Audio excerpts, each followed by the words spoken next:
Cambiamos de tema. La reforma a las pensiones dio un importante paso al ser aprobada en la Comisión de Trabajo de la Cámara de Diputados y Diputadas. Iniciativa que contempla la fórmula 3-3. Para hablar del tema estamos con el diputado del Partido Socialista, Juan Santana, además presidente de la Comisión de Trabajo. Diputado, bienvenido a Canal 24 Horas. ¿Cómo le va? Buenas tardes. Muy buenas tardes, Andrés. Gusto saludarte.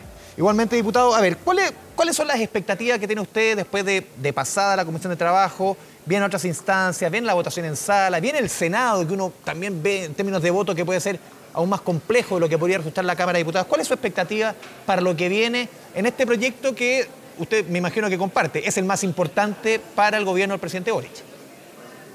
Sin lugar a duda, Andrés, esta reforma constituye un hito tremendamente importante para la administración del gobierno del presidente Boric, entre otras cosas porque viene a resolver una problemática que hoy día es latente y que existe en nuestro país y que tiene que ver con las bajas pensiones. Hay que recordar que se han hecho en los dos últimos gobiernos intentos por sacar adelante una reforma previsional, pero lamentablemente la última que se realizó en nuestro país fue la del 2008 de la presidenta Bachelet en su primer gobierno, en donde se creó el Pilar Solidario.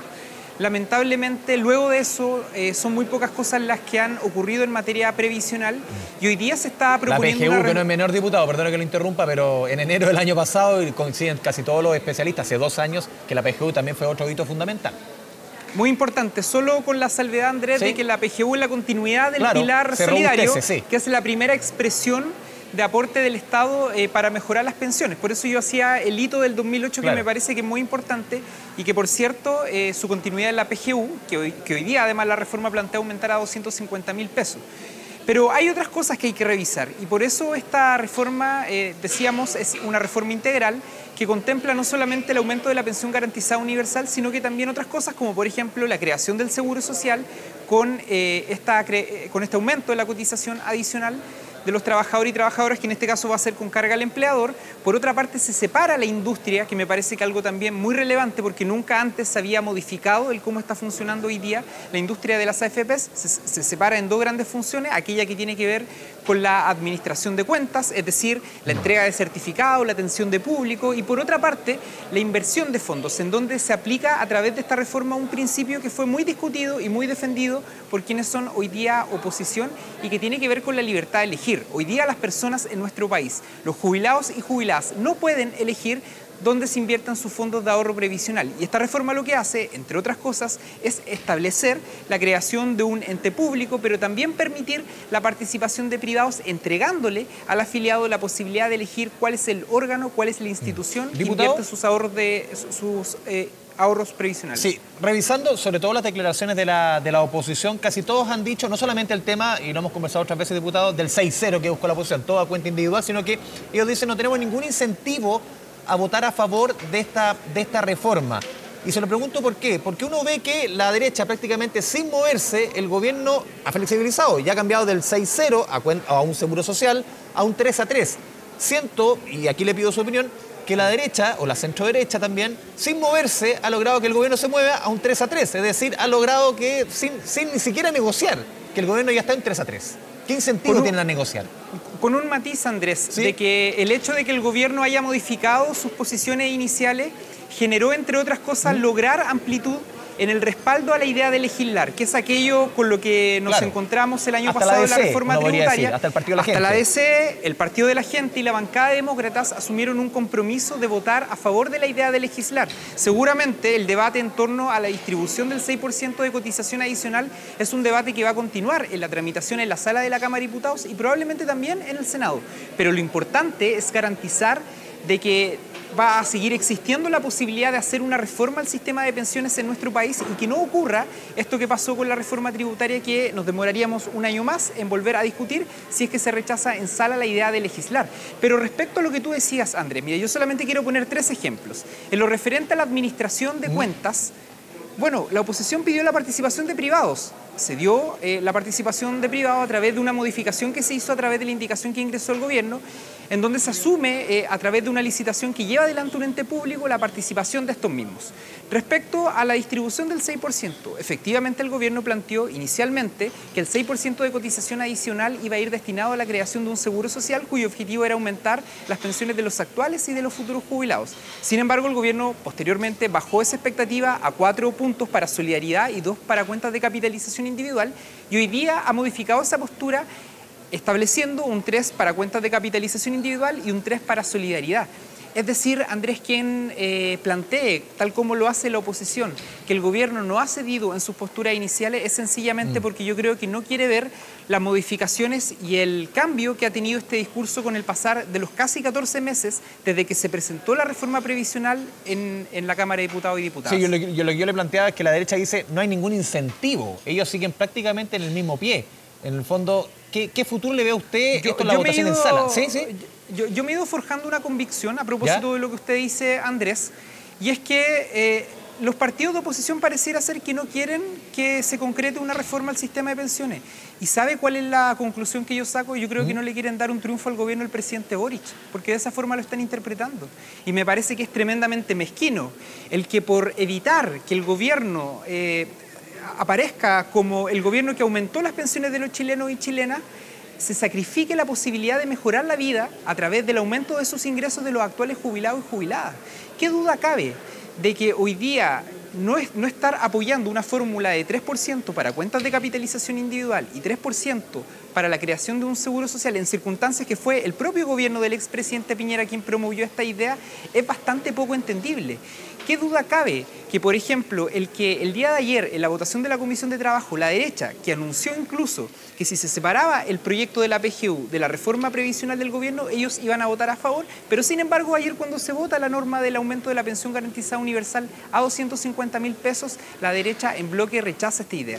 Es poco entendible lo que ha pasado durante estos días y a mí me parece que es muestra de una tremenda mezquindad y egoísmo en donde se ponen por delante los intereses partidarios y el interés de pegarle al gobierno por sobre el interés que debe tener el Congreso en su conjunto, que es en este caso aumentar y mejorar las pensiones de los actuales y de los futuros jubilados. Sí, diputado, mirando un poco con el retrovisor, mirando más allá incluso de los 14 meses que usted dice de este proyecto, ¿le juega en contra a las ambiciones o a lo que busca el gobierno si uno mira un poquito más la película, lo que fueron los retiros, por ejemplo, cuando se levantan eslóganes como la platita es mía, toda la cuenta individual? ¿Le juega en contra al final al gobierno o a la sensibilidad del gobierno el haber apoyado con tanta fuerza los retiros? Claro, los retiros fueron un apoyo casi transversal, sobre todo el primero y el segundo, pero sobre todo hoy día, al día de hoy, para lo que busca el gobierno, haber apoyado con tanta fuerza y la gente se dio cuenta que esa plata estaba ahí, que esa plata está en su cuenta y que al final despierta también ese ánimo individualista, ¿por qué no decirlo? Hoy día, intentar forjar o apoyar la solidaridad al gobierno le termina jugando en contra. ¿Los retiros? Es que yo la autocrítica, Andrés, respecto a los retiros la hago más bien desde la óptica del efecto económico que esto tuvo y que es algo que de lo cual nuestro gobierno se ha hecho cargo. Para allá voy. ¿Sí? Pero respecto a eso, lo matizaría en parte porque fíjese que esta reforma en ningún aspecto pone en duda la propiedad de los fondos, que es algo que se ha discutido latamente, o la heredabilidad de los mismos. De hecho, en alguno de sus artículos es explícita la reforma en señalar de que los fondos de ahorro individual van a seguir siendo propiedad de cada trabajador y tampoco el sistema previsional con esta reforma, Andrés, y en esto hay que hacer harto énfasis, no es que cambie el modelo. Es decir, las cuentas de ahorro individual de hecho va a aumentar. Del 10,5 que hoy día tenemos, aumenta a 13,5 en la fórmula que está proponiendo el gobierno. Lo que pasa es que se quiere complementar con un instrumento que tienen prácticamente todos los países del mundo, que es precisamente un seguro social y que en Chile también existe a través de fórmulas como el seguro de desempleo, el seguro de invalidez, al cual uno acude cada vez que, por ejemplo, en el caso de un trabajador que se ve accidentado en su lugar de trabajo o un trabajador que se ve desempleado, al pagar una prima de forma mensual, al pagar un pequeño monto de forma mensual, incluso en algunos casos atribuido también al empleador, acude a este instrumento y solidariamente puede enfrentar una situación compleja. Ese mismo principio se intenta aplicar a través de esta reforma, ni más ni menos con el objetivo de aumentar las pensiones de los actuales y de los futuros jubilados. Otro punto que ha empujado mucho la centroderecha desde un inicio de esta discusión, usted lo decía hace 14 meses, diputado, es que con la PGU se cumple ese rol solidario. Y aquí entramos en una discusión más ideológica. ¿Qué entendemos por solidaridad? ¿Se hace desde impuestos o se hace también desde la Constitución de los Trabajadores conjunto con impuestos? ¿Cómo entiende usted ese argumento cuando la derecha ha empujado que, por ejemplo, en este escenario de 3-3, muy similar a la propuesta presentada por el presidente Piñera hace, ¿cuánto?, 2 años y medio, al final dicen no, porque aquí la PGU es la que marca la diferencia y ahí está la solidaridad? Claro, dos cosas respecto a eso, Andrés. Efectivamente, la PGU se tramitó en la parte final del gobierno del presidente Piñera, pero como lo decíamos al inicio de la entrevista, antes de la PGU existía otro instrumento que era un aporte económico que se llamaba Pilar Solidario, y eso muchas veces se omite en esta discusión. Respecto a lo segundo, a la pregunta que usted hace, bueno, habría que preguntarle a la gente si es que considera que el sistema tributario que existe en nuestro país es lo suficientemente justo para poder señalar que en este caso la pensión garantizada universal es también un instrumento que junto con apoyar económicamente el aumento de las pensiones de los chilenos y chilenas permite hacer justicia tributaria. A mí en lo personal me parece que no es así. Por eso, entre otras cosas, nuestro gobierno planteó primero que todo una modificación tributaria, una reforma tributaria que, como ya lo sabemos, fue rechazada su idea de legislar, y en segundo lugar la reforma al sistema de pensiones, que está estrechamente relacionada. Entre otras cosas, Andrés, porque recordémoslo que parte importante de la recaudación fiscal que se iba a producir por aprobar la reforma tributaria, que fue rechazada, como lo decíamos recién, el año pasado, iba a ir destinada precisamente al aumento de la pensión garantizada universal de 206 a 250.000 pesos. Por lo tanto, también se contradice la derecha, se contradicen los partidos de Chile Vamos al señalar que finalmente ellos están de acuerdo en la PGU, pero sin embargo rechazan la reforma tributaria que iba a generar los recursos que iban a permitir materializar este aumento. O que, por ejemplo, la PGU es un instrumento redistributivo en circunstancias que, a mi modo de ver, y al modo de ver de al menos mi bancada, mi posición política, nosotros en Chile no tenemos un modelo tributario justo que permita justamente hacer distribución bajo la lógica de la justicia social en instrumentos como la pensión garantizada universal. Diputado, otro punto que pone arriba la discusión la centroderecha para oponerse a esto tiene que ver con la sustentabilidad del sistema bajo la fórmula que empuja el gobierno. Sustentabilidad que dicen ellos, aquí, claro, de acuerdo a los números que también presentó ayer con las tasas de reemplazo, la autoridad, un número que estamos esperando hace harto rato para entender un poco de dónde comenzamos la discusión. ¿Qué es lo que dicen ellos? Aquí, claro, hay un aumento inmediato de la pensión, eso sin lugar a dudas, sobre todo de los que están pensionados hoy día. Pero la crítica de ellos es la sustentabilidad. ¿Qué pasa en 40 años más? Y dicen el 6-0, de alguna forma, todo a cuenta individual, a la larga, y este es el argumento de la derecha, a la larga es mejor, más que a la corta. Hay un problema de fondo que hemos discutido en la Comisión de Trabajo y en donde existe un acuerdo incluso entre especialistas de izquierda y especialistas de derecha. ¿Cuáles son los problemas estructurales que generan las bajas pensiones en nuestro país? En primer lugar, bajos salarios. Una persona que tiene un salario bajo, naturalmente su cotización también va a ser baja. En segundo lugar, las lagunas previsionales, principalmente en el caso de nuestro país, que se reflejan y se dan en el caso de las mujeres, porque éstas han cumplido durante años, por una cuestión cultural, labores que no les permiten estar dentro de la formalidad. Y en tercer lugar, precisamente esto, la informalidad que hay en los trabajadores y trabajadoras de nuestro país, que no se resuelve si es que nuestro sistema previsional no introduce incentivos para mejorar esto. Y aquí es la importancia del seguro social y en donde se despeja uno de los mitos que también se ha ido señalando y transmitiendo durante todo este tiempo, que el seguro social seguramente va a premiar a quienes no están formalizados. Por favor, el seguro social establece un monto de acuerdo a los años cotizados de cada trabajador, bajo la fórmula de que un trabajador que ha cotizado 10 años se le entrega una UF. Es decir, quien no entienda de que un instrumento que le entrega más dinero al trabajador en la medida de que va cotizando más no es un incentivo a la formalidad y por ende a resolver uno de los problemas estructurales que nuestro sistema previsional tiene y que genera bajas pensiones, sin lugar a duda no quiere ver lo que está haciendo esta reforma. Y por lo tanto a mí me parece que sí es un sistema sostenible en el tiempo. Los informes financieros respecto a las tasas de reemplazo fueron expuestos en la Comisión de Trabajo incluso hace más de un año. Lo que pasa es que lo que pidieron los partidos de oposición fue un informe impreso que el día de ayer se les entregó, pero la exposición que realizó el Ministerio del Trabajo en conjunto con la Superintendencia de Pensiones se realizó en la Comisión de Trabajo en más de una oportunidad y hace más de un año. Y eso lo señaló el día de ayer también la ministra. Usted mencionaba recién, entre otro argumento, o mencionaba un concepto más bien, diputado Santana, de los incentivos a la formalidad o la informalidad. Otro argumento que presenta la oposición claro, trato de poner los puntos que ponen ellos para obviamente tener la posición de ustedes como oficialismo. Sostienen que la PGU, o poner muchas fichas en la PGU, al final lo que hace es propender a la informalidad. ¿Por qué? Porque una persona, no sé, usted ponía una persona que gana el día al sueldo mínimo, que va a llegar a mitad de año, a llegar a las 500 lucas, por ejemplo. Dice, ¿qué incentivo tengo yo a cotizar si al final sí o sí, a la larga, si resulta esto como quiere el gobierno, voy a tener 250 lucas aseguradas? ¿Qué incentivo tengo yo a cotizar? Pero es confusa la argumentación de la derecha, Andrés, porque la principal crítica que la oposición tiene a esta reforma no es la PGU. De hecho, yo te decía recién que ellos mismos solicitaron que si había un proyecto de la PGU aparte de la reforma previsional, ellos estaban disponibles para aprobarlo de forma inmediata. La principal crítica que ellos realizan es a la creación de este seguro social con la cotización del 6% adicional que se establece en esta reforma.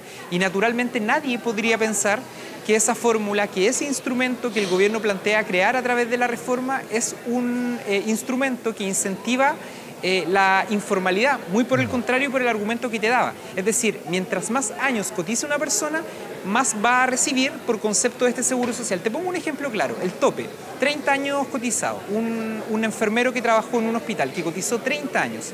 Aparte de su ahorro individual que hoy día administra las AFPs, aparte de la pensión garantizada universal que se plantea aumentar a 250.000 pesos, ese profesional jubilado recibiría un monto superior a los 100.000 pesos, que son 3 UF, porque cotizó más de 3 años. Y ese es el incentivo que tienen hoy día los trabajadores y trabajadoras para cotizar más, en la medida de que este seguro social le entregue un monto mayor si es que los años cotizados son más.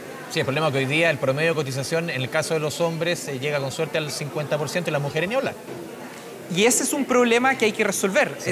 Hay un acuerdo en la comisión, por eso yo decía que en la exposición que realizaron expertos de izquierda y de derecha en materia previsional, hacíamos un mapa general e identificábamos a través de un diagnóstico cuáles eran las principales problemáticas.